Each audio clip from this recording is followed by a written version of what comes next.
So what are some questions you need to ask financially when you are deciding to sell your current place and move to a next place?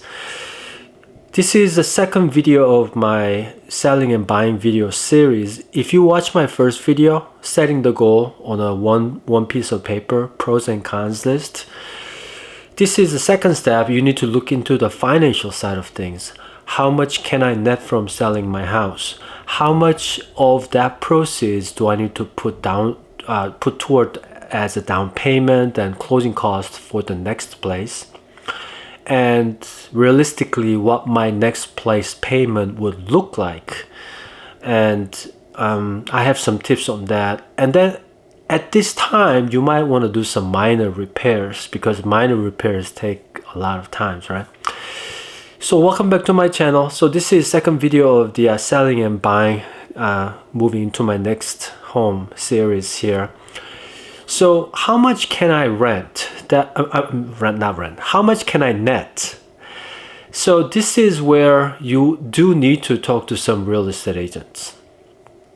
Now, going with like Zillow estimate or Redfin estimates, that can be in the ballpark of like plus minus 15%. If you keep that in mind, you should be okay a lot of times. But if you want to pin it down more toward like plus minus 5%, you do need to talk to some local real estate agent. And this could be a good way to sort of interview your listing agent in a sense without fully committing to hire them. I don't think many realtors will be opposed to this kind of request. If somebody were to ask me, hey Shawn, I live on this address, I've been kind of thinking about selling, it hasn't been decided yet, but would you be willing to give me the broker price opinion? We call it broker price opinion, so it's called BPO. That's kind of like 10-15 minute home estimate sort of thing. Some people call it the competitive market analysis, CMA. But if you ask that number specifically and just say a ballpark number would be great, a lot of realtors will actually give more of a pretty closer than the online estimate number. Some agents might want to see your place too, and that could be another good time to interview and see how they are, how they communicate, what kind of negotiator they are. It's kind of like communication. You can kind of see that through, hopefully. And I think it's okay to have, licensed agents come to your house just to give you a valuation opinion. I personally don't mind if you are going to sell, this year or 3 years later. It'll be great to meet a new seller in the future.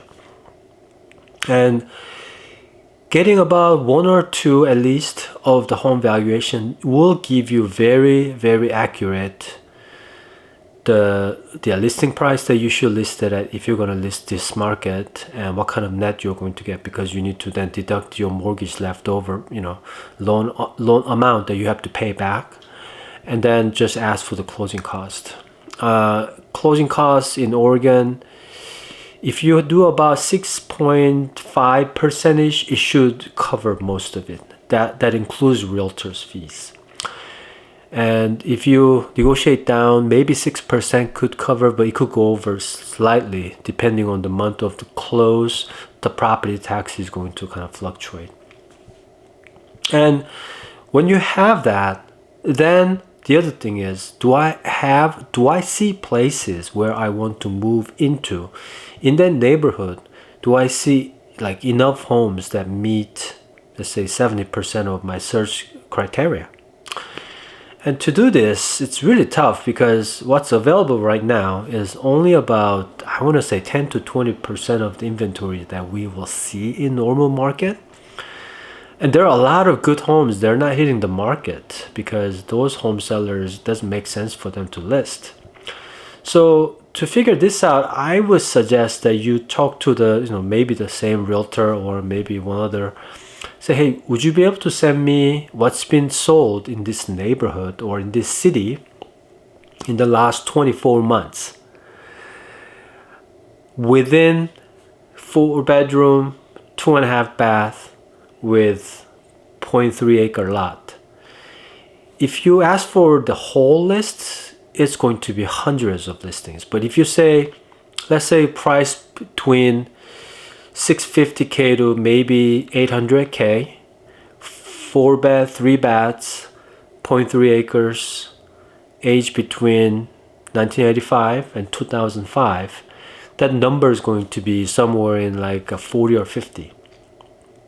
And you get that list and you see through to see if any of the homes you could actually picture living in it. That means you have potentially, at least there's a decent chance you may be able to find similar home in the next 6 months. Now, if you don't see that in that, then you have to kind of go back to the first step, drawing board, and make adjustment of what you want, the pros list, and see if you can adjust that and be able to find that 24-month sold inventory, whether you can find something that you want to move into or not. And this applies to different cities as well. If you're moving from different state, this applies too. And you need to have a clear goal of what kind of homes, where you want to move into that will change your lifestyle. If you don't see that potential inventory in the last 24 months, yeah, like I said, you have to go back to drawing board. So I haven't shared these tips to anyone yet. I mean, this is the first time. But asking for the 24 months sold inventory is going to give you a really good picture. Right now, we have very low inventory and good homes have not been hitting the market, just so you know. Now, that should give you at least how much you can net from selling your house, what kind of homes that you can see in the last 24 months sold, whether you have some good chance of finding a home that you want to buy, and then you can do the math, the loan, the payment difference between the mortgage rate difference. To give you a quick understanding, in 2021 price and the rate, in the current 2026, you have to add about $1,500 more for a similar homes. It is what it is. The rate doubled. So if you don't see a clear understanding of your goal, the first step of setting that goals, then you can just stop watching this video and don't watch the rest of the videos, because there's no point.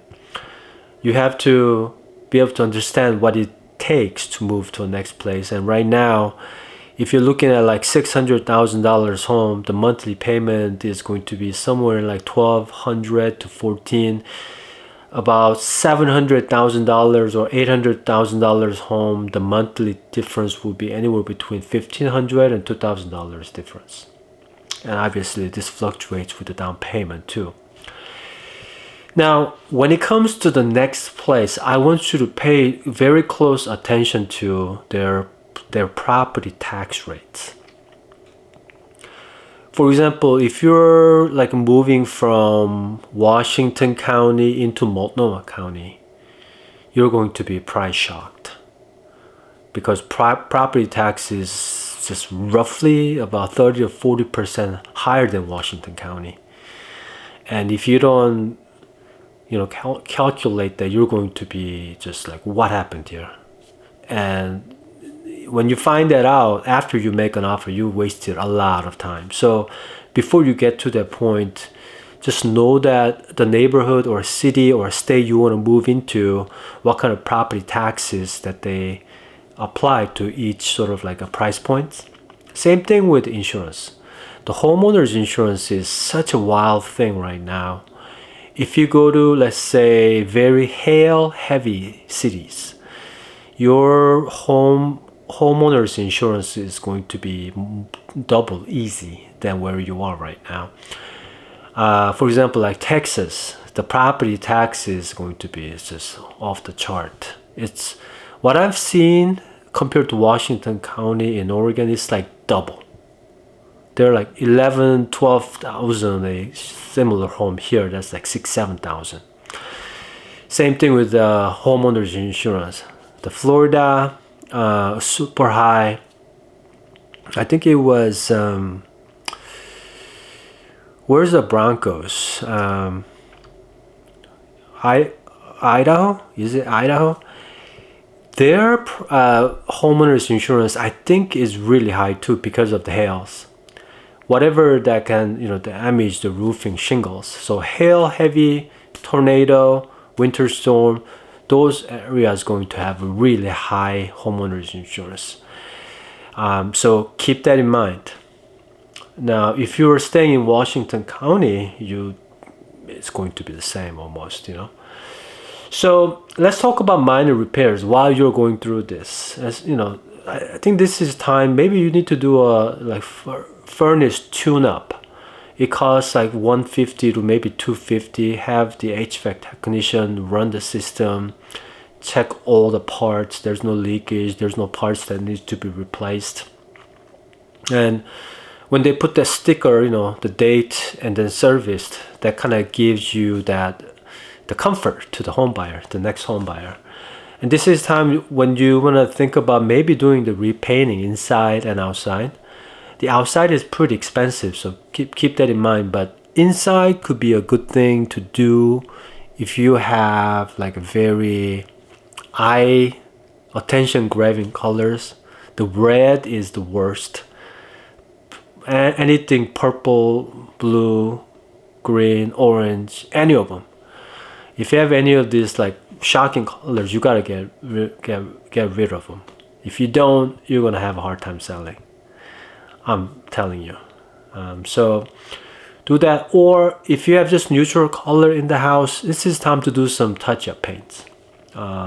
Maybe repaint the baseboard, or fill up the nail gaps and things like that. And then fix like the leaky faucets, the toilets, maybe change the light bulbs, and then maybe consider hiring someone to do the deep cleaning. Now, deep cleaning is something that it takes a lot of time and effort to do.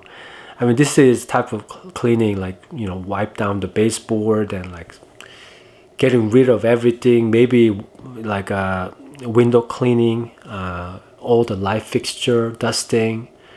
I mean, there's so many things that you can do. Oven, So those are some of the things you might want to do so that it doesn't become overwhelming number of house preparation when you're ready to list.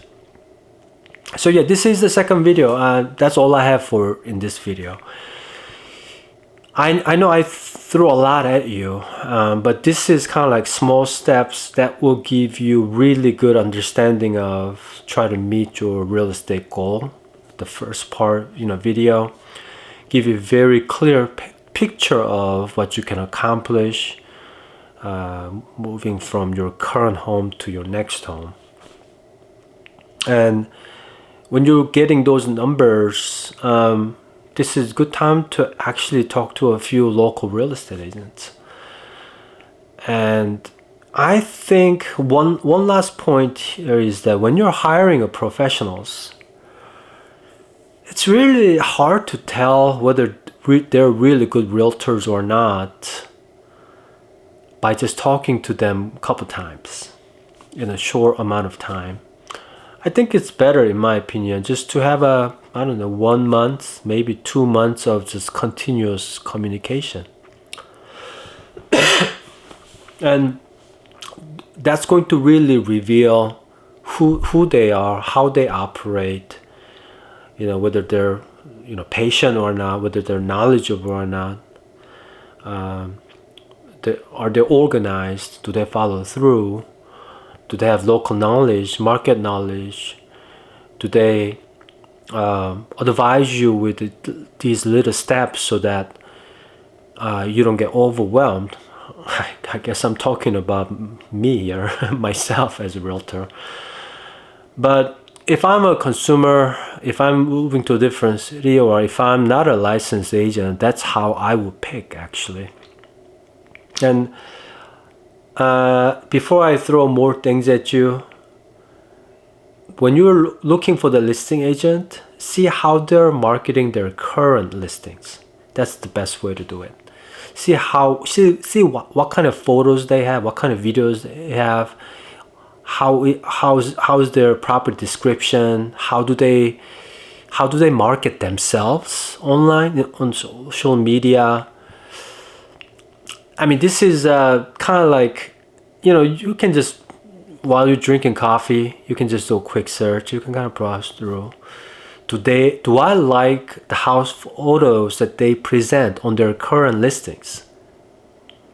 That's really a secret to find the best listing agent, actually. Yeah. So use that. That's going to be another video. There's a lot more than just house photos. House photos can be taken by professional photographer, but if they're not curated in a way to attract their eyeballs, if they just dump 50 photos without any thoughtfulness, that doesn't really help, even if it was taken by a professional photographer. So that will be on the video, but yeah, so I'll end the video here. Financial, the amount, selling, buying, where you want to go, the 24 months inventory, the potential listing that you can see, and maybe how to find your next listing agent, and do some minor repairs, as I mentioned. So thanks so much for watching. If you are not following this, please do, because I am going to make at least about 6 or 7 more videos on how to find the mortgage lenders, how to find the real estate agent, and then home pricing, and then the listing agreement, how to receive offers, how to negotiate, and how to accept home inspection and home appraisal, what to do on different steps of home selling and buying. Again, my name is Shawn Yu from Portland, Oregon. I go by Shawn the Realtor Guy online world. Give me a call if you have any questions about this. 503-515-4499. Thanks so much for watching, and I'll see you on the next video of this. How to sell and buy in Portland, Oregon.